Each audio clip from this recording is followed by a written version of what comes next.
Oh, it's so great to be here with Sharon Morrisey from the other side of the world on St. Patrick's Day. Welcome, Sharon.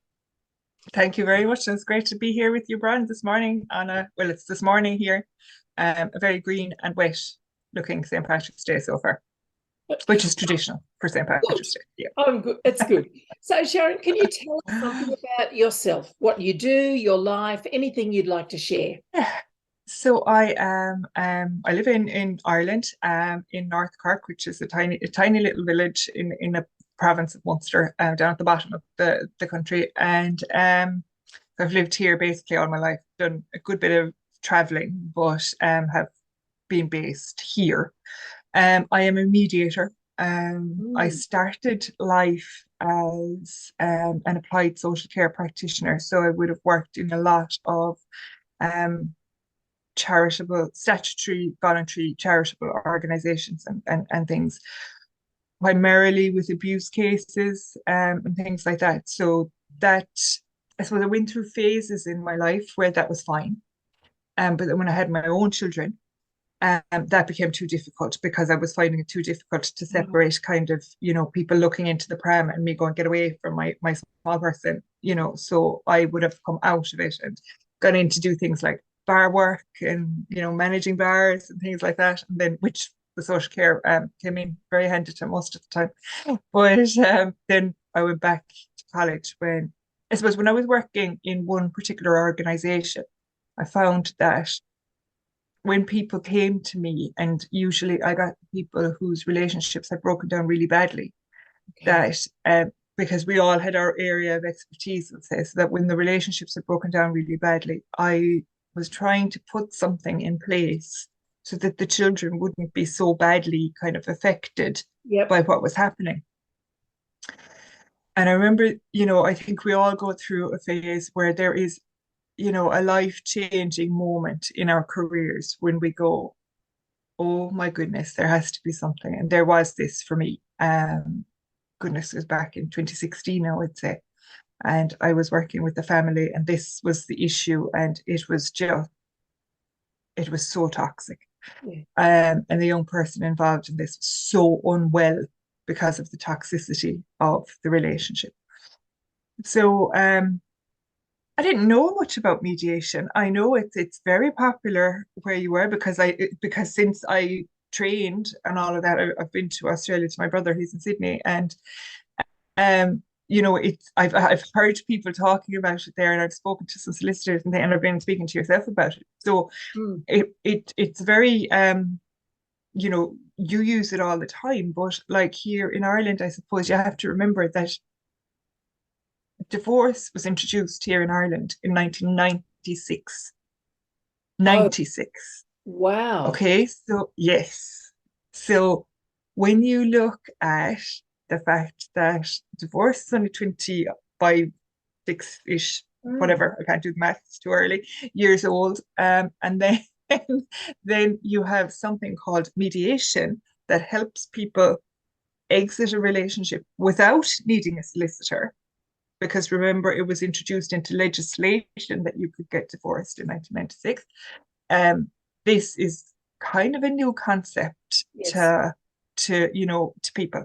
Now, it's not new in terms of businesses and things, but in terms of in terms of relationships, it was. So I went off and retrained in that, and went and got a master's in conflict management and conflict resolution, and then got the official training as a mediator. And because I had so much background, I suppose, in working with children, I got the professional accreditation for that, actually, with Jennifer McIntosh. So I did the training here in Ireland, but I also did the training with Jennifer McIntosh in Australia, and it was online training.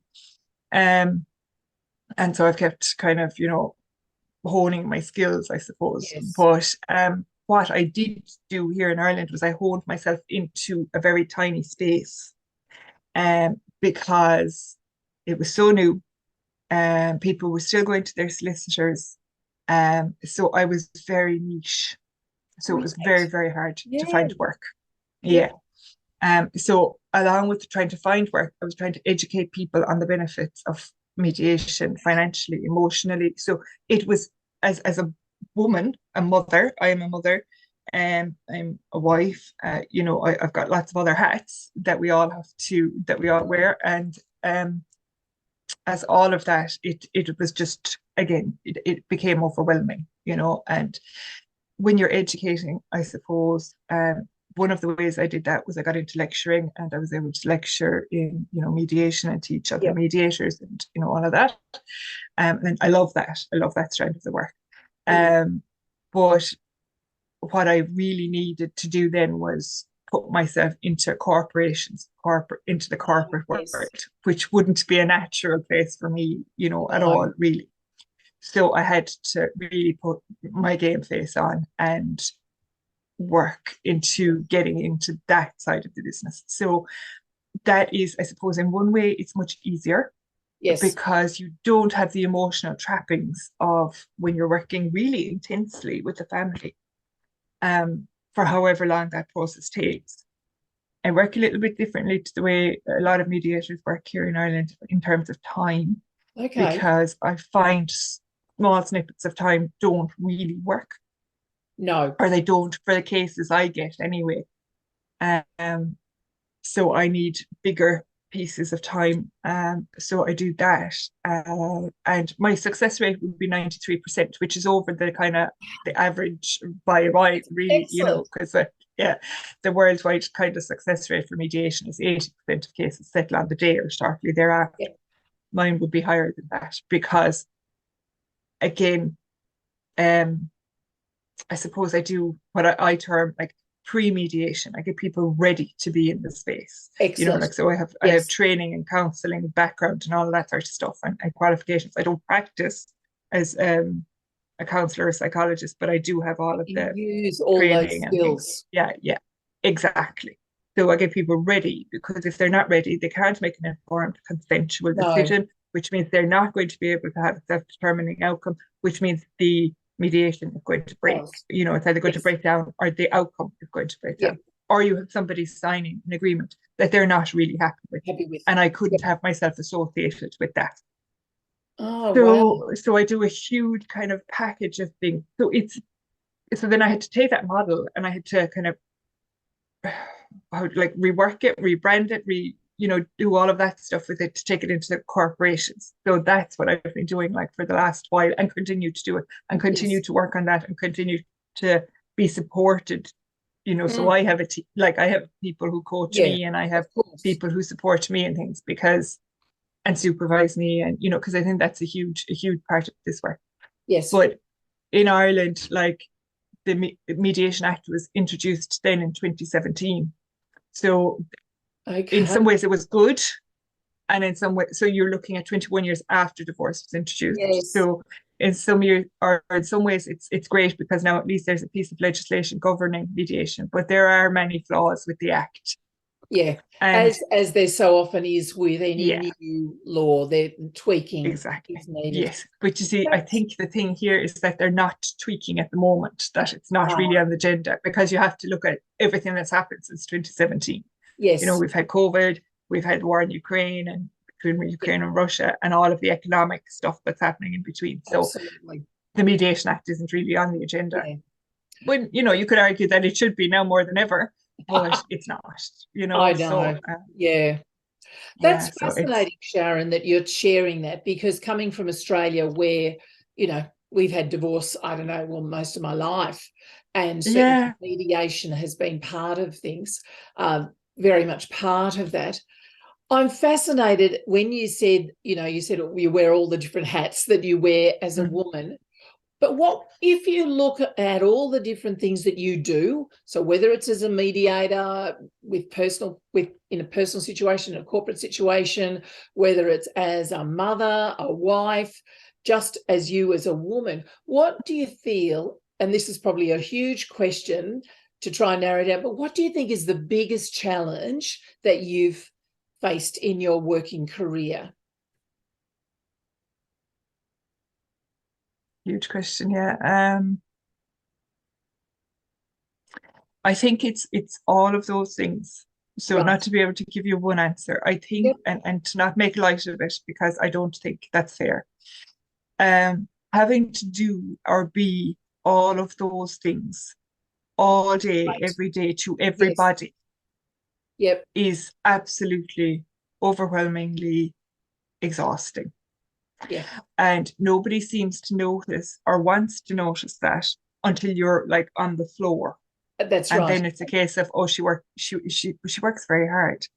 But before that piece, there's nobody there saying, listen, what do you need? And even if they were, sometimes I think as women, we wouldn't know what to say. Actually, we'd probably go, no, I'm good, thanks. Do you know? Or That I is. speak for myself, actually. Look, I really think you've hit Yeah. something really important here, because Mhm. women do, we either, you say we've got all our juggling all our balls in the air, or we're taking one hat off and we're putting another hat Mhm. on. Mhm. And I think there's this swathe of expectations around what it means to be a woman, and particularly a woman who leads, that we can have Yeah. it all and we can do it all. But I think that also applies not only to women who lead, but just to women in general, that we will be the one who runs the home. We will be, and if we're The one now who looks perfect. We have a will be the one career, you know, bringing in a good wage. Yeah, yeah, absolutely. And I suppose, and I'm certain, like, okay, so there's a couple of things here for me now that kind of the conflict with me internally, I suppose. So one of those things is that in my mediation business, particularly yeah, in the family kind of side of things, I work with a really large, probably overrepresentation proportion wise of men who are um being either controlled coercively or psychologically abused in the relationship, and they don't even know it, right? So I don't want okay, this type of conversation to go to, sort of poor women have to do everything, because for me, balance is key, right?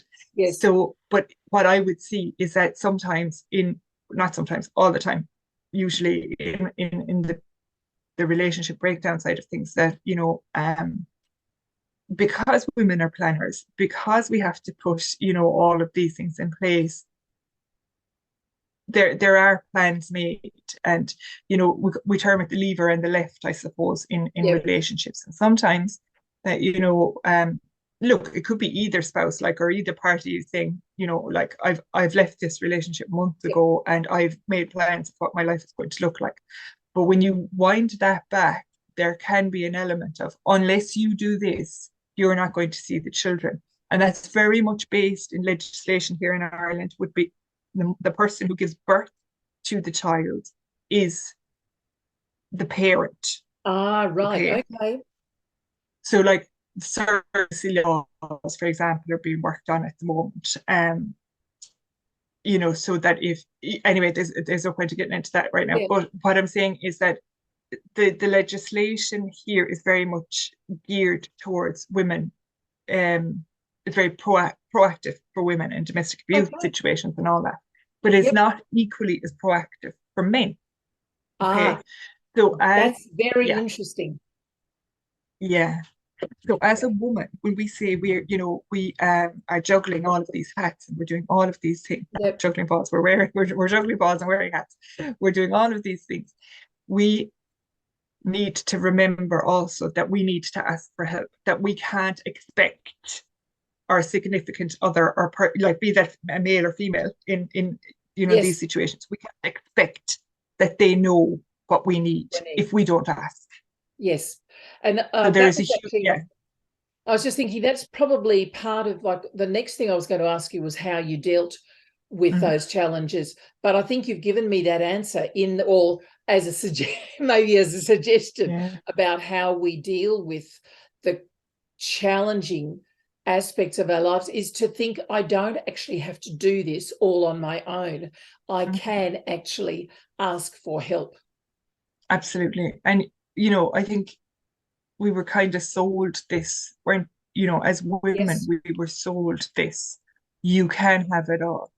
you can look perfect if you get up at 4 o'clock in the morning, go to the gym before you come home Yeah. and have, breakfast on the table for the, 12 children that you have, Yes. and then go out and into the corporate world and be an amazing person all day and come home. And actually, you might take a run on your way home as well. Oh, that's right. And So you're then nice come home and, yeah, absolutely. Yeah. And then come home and, kind of get dinner ready for, all 12 children. Yes. And again, and, be the mother, the lover, the the manager, all of those things.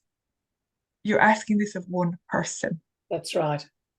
Like, that's ridiculous. It is. And there has to be some reality testing in this. Yeah. But yet, if that is being fed and drip fed through every medium and every channel that we watch, people are being programmed into thinking this is normal, and it's not. And I love that use of the word drip fed. I've not heard that used in that way, but that is such a great image of the messaging that is drip fed to females, to women, and to males, and to males, because they're hearing that we're that we can do it all. Women are looking for equal rights. So therefore, if we don't give them equal rights, we're doing something wrong. Rights on top of everything else that they have to do. Yeah. Do you know? Yeah. So it isn't actually equal at all. No. But what it's doing is it's drip feeding the negative. Yeah. And it's drip feeding the negative imagery to men then as well, that, I can't do this or I can't do this because if I do, it might offend or put me in a dangerous position in some work scenarios, home scenarios, whatever that might look like.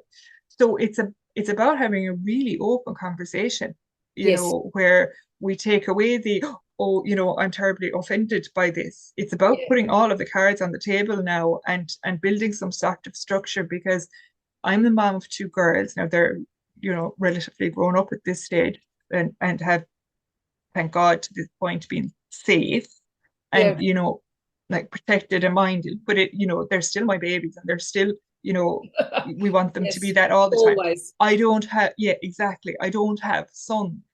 And I have often wondered, if I had had a boy, what type of conversations would I be having with my son now around protecting himself whilst also protecting the male or female he may be in a relationship with? Yes. What would those conversations look like? Because it has to be about balance.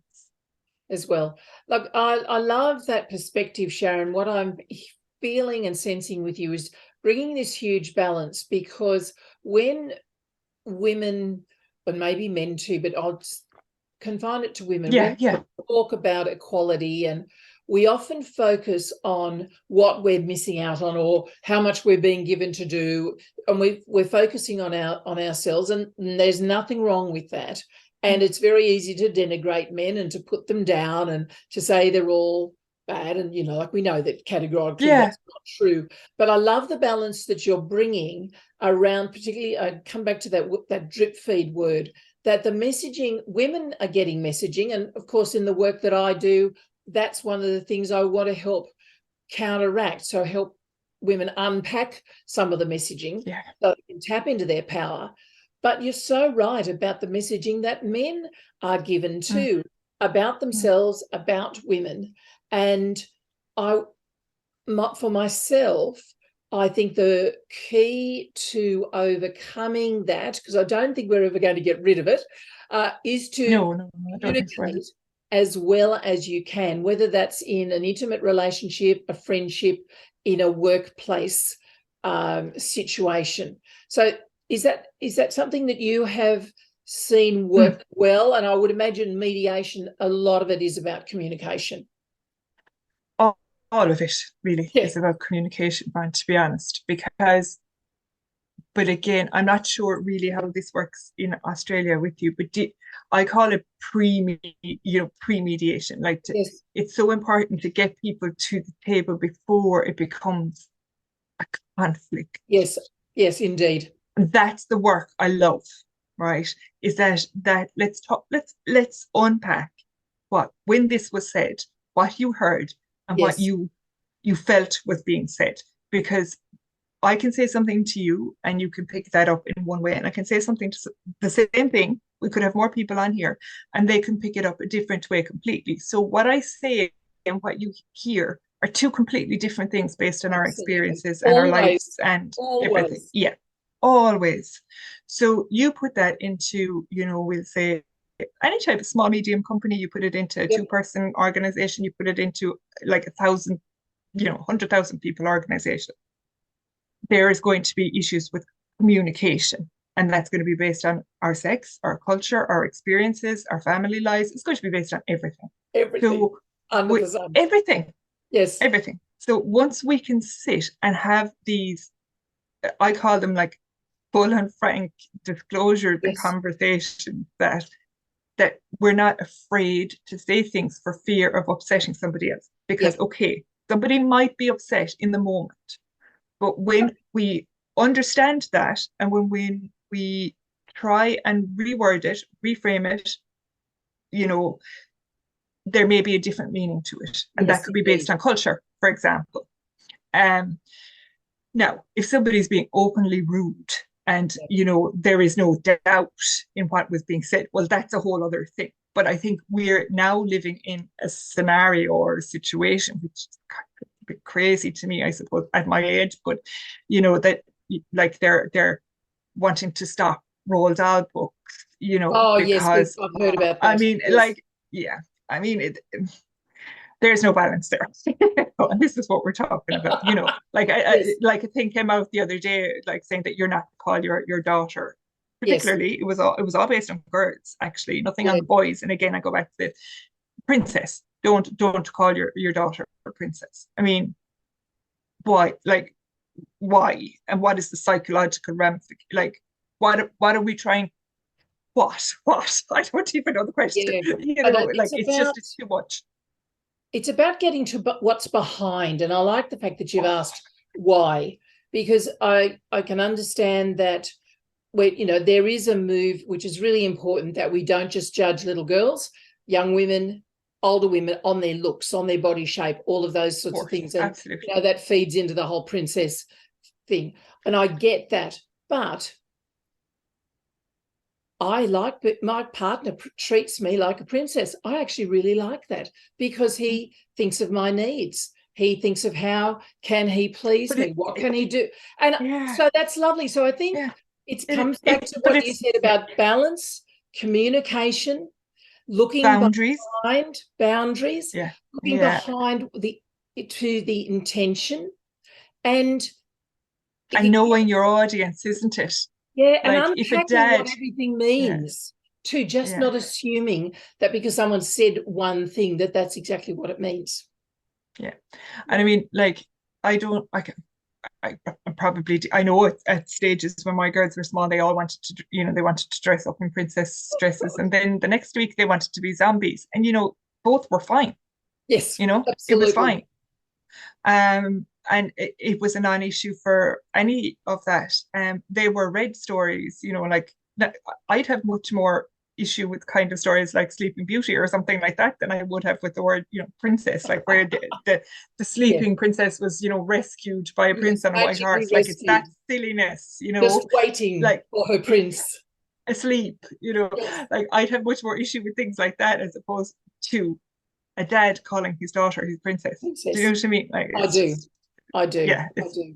And I don't want to focus on that too much, but it is the use of language. It is, as you correctly pointed, I think the intention behind that use.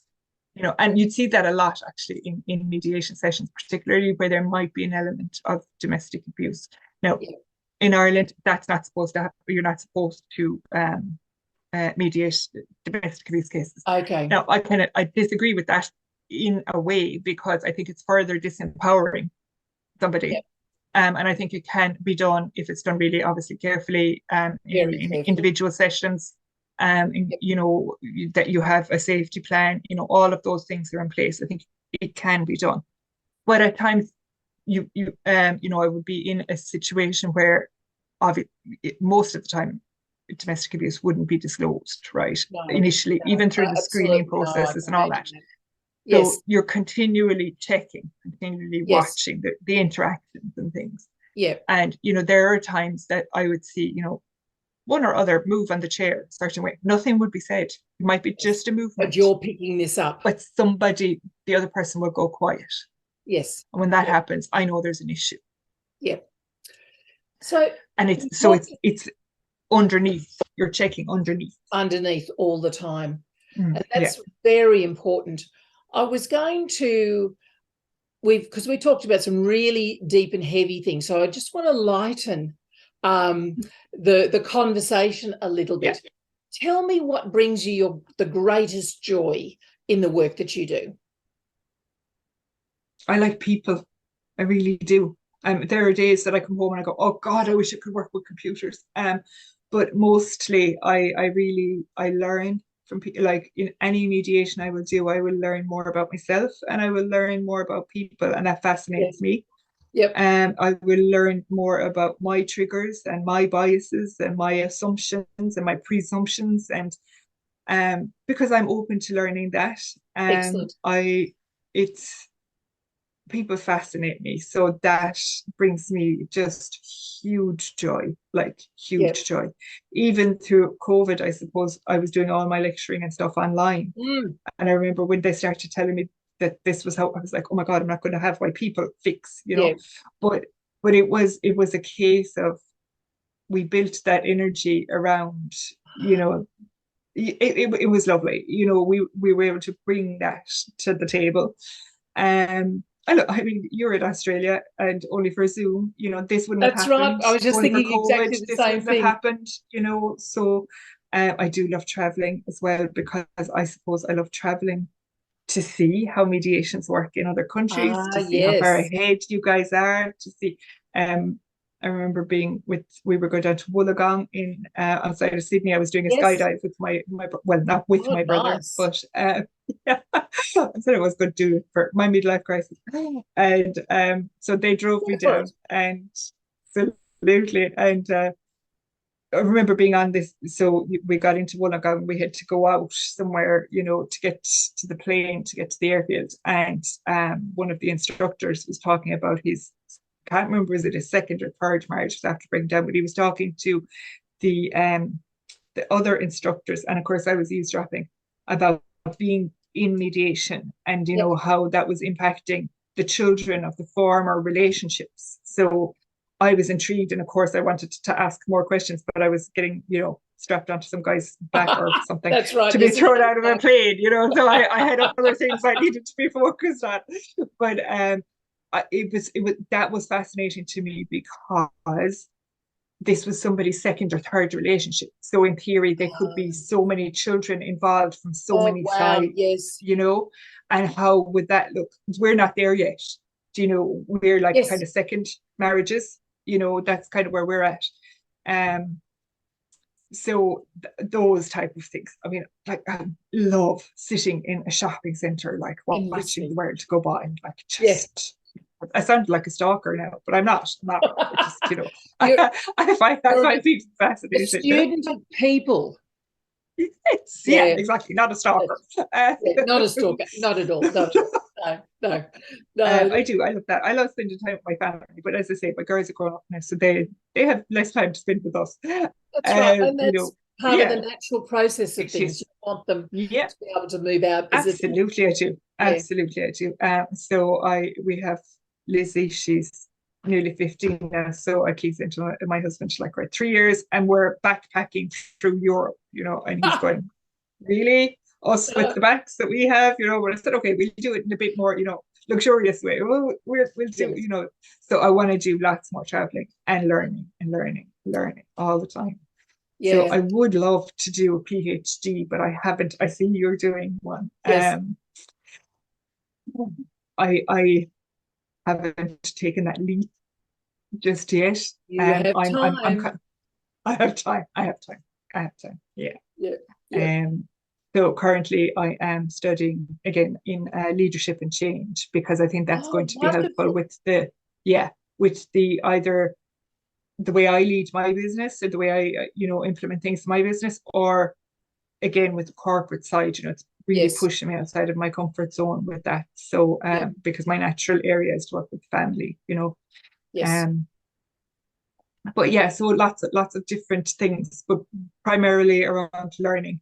That's what brings me, Good. greatest joy, Yeah. whatever that might look like. Yeah, Yeah. yeah, And you're right, learning can look so different. And if yeah, we continue to observe and stay curious, then we're always going to be learning. So yeah. thinking about learning, what would you say is the biggest or most important lesson that you've learnt along the way? So it could be personal, maybe, or maybe in your work life, but what is something that you go, oh, that was the best aha moment I've ever had? I suppose for me it's about the always staying curious, to never think that I have the answer to this, Oh, because I good. don't. I never have the answer to anything. My thing, and the circle of conflict, actually, my dog is barking here, making her. Um, the circle of conflict is for me, it's a real visual representation of how we can make an assumption. And if we tie Yes. ourselves to it from the information that we've got, Yeah. and this, for me, this is life. Like, so Yep. we can make an assumption with the information that we have, but if we're not curious to that, or if we're not open to changing our minds, if we attach ourselves to that outcome, well, then Yes, that's what the outcome's going to be. that's right. But if we look at it, I like to kind of think of it as like I'm looking down on something. So if I was a complete stranger Okay. to the Yes. situation and I look down on it, what would I see? So Excellent. so what I love to do is I love to take myself. I'm sure some of the people I work with think I'm a bit cracked, but they'll see me kind of sitting back, because that's what I'm doing. I'm looking at it from kind of a Oh, view above, bird's going, eye right, if I view. or a balcony view or a helicopter view, Yes. this isn't new stuff. Like, but what would I observe? And Yes. from that observation, what would I ask? If Oh, I anything, there like may be that. nothing. Yes. Mm. Yeah. So Yeah. I like, so it's there is no one answer to a question. No. Even if it's a yes or no answer, it's a yes but or a no but. Do you know what I mean? Yes, I So do. yeah, so like Yeah. it's always about, and again, like coming back to, Yeah. those domestic abuse legislations and things like that, you know, around consent, what does it look like? So saying yes, but Okay. you Yes. not, you Because not we're looking at consent showing over that here. yes, exactly, exactly. That just because somebody says yes doesn't actually mean that's what they want. No. So being observing the whole picture Yeah. and being aware of that. Yeah. So, and that goes Yeah. through for everything. Like, it goes through from, what you were going to wear going out, what you're, shopping. I'm Yes. again not taking us back into the serious conversations, but it goes through everything. And I think if people have that mindset of just being curious and really observing around, then there are these opportunities to, what's the word, like, qualify facts, Yeah. maybe, or gather more facts, maybe, or something like Yeah. that. And that's, the word that was coming to mind for me was grow. When we keep ourselves open, we allow ourselves the capacity to grow. Yeah. If you think of the analogy of a pot-bound plant, what it's been Mm. put in a pot that's far too small, and it can only grow to the size in which its Size roots of the can pot. grow. Hmm. Whereas if it's put Hmm. into the ground, where its roots can just spread and spread and Spread. spread, Yeah. it can grow large. Yeah. And I think that's that sense of staying curious, of asking the next question, allows us as human beings to keep on growing. And whether that's knowing ourselves, knowing other people, communicating, facing the challenges, all of those things, if we stay open, then life at the very least is interesting. Oh, absolutely, absolutely. But and just as you were talking there, I was thinking in my head, but if you ask a question thinking you already know the answer, and are clinging to that Yes. answer, there's no growth in that. No. So because you're just looking for facts to reiterate that you're right. Confirmation So bias. exactly, exactly. Yes. So that's it's really important to go into, I think, everything probably with Yep. that, you know, this, insofar as we're human and Mm. we have these biases anyway, but like, can I change? So I try to go into things open-mindedly, saying, okay, Yes. I need you to change my mind on this. Yes. So you put your perception Mm. of, you know, I hate that word story, because it's not a story, it's somebody's life. Yeah. So you tell me from your perception what happened Yep. in whatever we're talking about, and I will see if that fits and makes Yeah. sense. So Yeah. there's an element of logical sense. There's the, you know, I'm thinking of it Mm. through as many lenses as I can think it through, Yeah. which are, you know, infinite to me, but, you know, obviously not all of them. No. So knowing that I don't know everything, knowing that I will never know everything, knowing that, you know, every conversation, every interaction is open to learning is Yep. exciting. Like, you know, like you said, it's interesting at the very least. It's At the interesting, very you know. least. Yeah. Yeah, yeah, yeah. It's been just wonderful, Sharon, to talk with you in this way, because And you and I have likewise, had yeah, a number of conversations, but I think this yeah. is the one in which I have certainly understood more about what you Mhm. do and what you bring to the work that you do. And so thank you so much Oh, you're for so taking welcome. the time to have this conversation, because I know I've learnt something about it, and I'm certainly going to go away and just continue to stay curious, because I think that Yes, is the best thing that we can do. I think so. I wholly agree. Bron, it's been a pleasure, an absolute pleasure.